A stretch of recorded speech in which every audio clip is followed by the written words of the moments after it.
네, 경제합시다 시간입니다. 네, 화면 중앙에 있는 이 아파트 이름 보이십니까? 전남 나주에 실제로 있는 아파트입니다. 총 25자고요.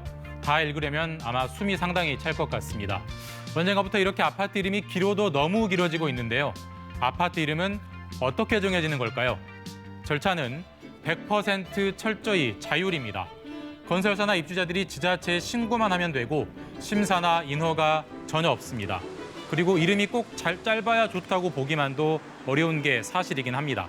문제는 이름이 길어진 과정입니다. 뜻도 모를 외래어나 외국어가 한국어 지명과 섞이면서 국적 불명의 긴 이름이 나오기 시작했습니다. 이름이 있어 보여야 아파트 값이 오른다는 기대도 한몫했는데요. 서울시가 전국 최초로 아파트 이름 가이드라인을 만들었습니다. 보통 공원 근처면 파크뷰, 호수 근처면 리버뷰 같은 식의 애칭, 이른바 팬네임까지 길게 쭉 붙였는데 앞으로는 지역명과 단지명 정도만 쓰자는 겁니다. 되도록 한글로 길어도 10자를 안 넘게 하자는 제안도 담겼습니다. 가이드라인이어서 강제성은 없고 기존 이름을 바꿀 의무도 없습니다. 그래도 한번 생각해보면 아파트 단지명은 예전 같으면 마을 이름 같은 거 아니겠습니까? 부르고 기억하기 편해하는 정도의 공공성은 필요할 것 같습니다. 서울시는 21일에 마지막 토론회에서 최종 가이드라인을 확정하고 내년 초에 배포할 방침입니다. 네, 형광등 직접 갈아본 분들은 잘 아실 겁니다. 계속 올려다 보니 목, 어깨 뻣뻣하고 들고 있는 팔도 아프기 마련입니다.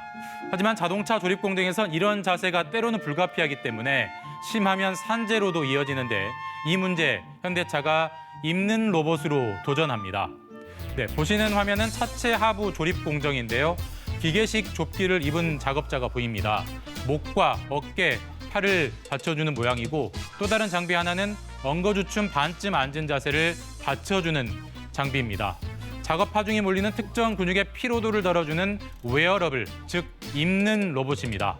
2019년에 시제품으로 나왔는데 최근 현대차가 생산 현장에 실제로 투입하기 시작했습니다. 어떤 공정에서 효과가 가장 큰지 테스트하는 단계로 내년 하반기쯤 본격 도입하는 게 목표라고 합니다.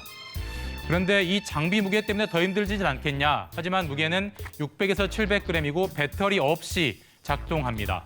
현대차는 세계적인 로봇 기업인 보스턴 다이내믹스를 2021년에 인수했는데 이곳이 혼자 알아서 일하는 산업용 로봇에 집중한다면 입는 로봇은 사내 사업부인 로보틱스랩에서 주도하고 있습니다. 상대적으로 도입이 쉬울 것 같긴 한데 일단 테스트 성과 기다려봐야겠습니다.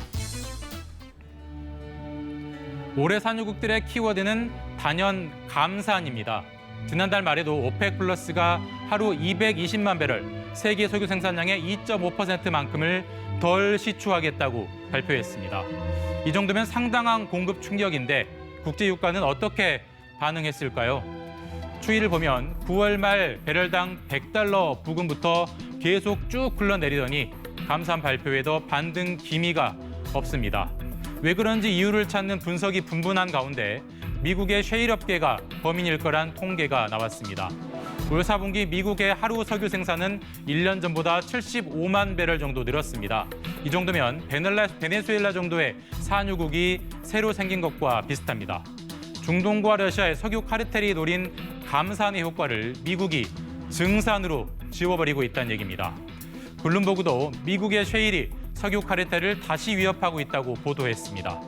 세계 1위 산유국인 미국은 유가 하락을 원합니다. 내년 대선을 앞두고 물가 안정이 절실하기 때문입니다. 2위 산유국인 사우디는 반대입니다. 빈살만 왕세자가 추진하는 비전 2030의 재원을 다 채우려면 유가 상승이 꼭 필요합니다. 사우디가 원하는 국제유가는 배럴당 최소한 $86 선이라는 IMF 추정도 최근에 나왔습니다. 그렇다면 내년 유가는 어떨까요? 유가는 주가만큼 전망이 무의미할 때가 많긴 합니다만 에너지경제연구원은 일단 올해와 비슷한 배럴당 $83 수준으로 예측했습니다. 지금까지 경제합시다였습니다.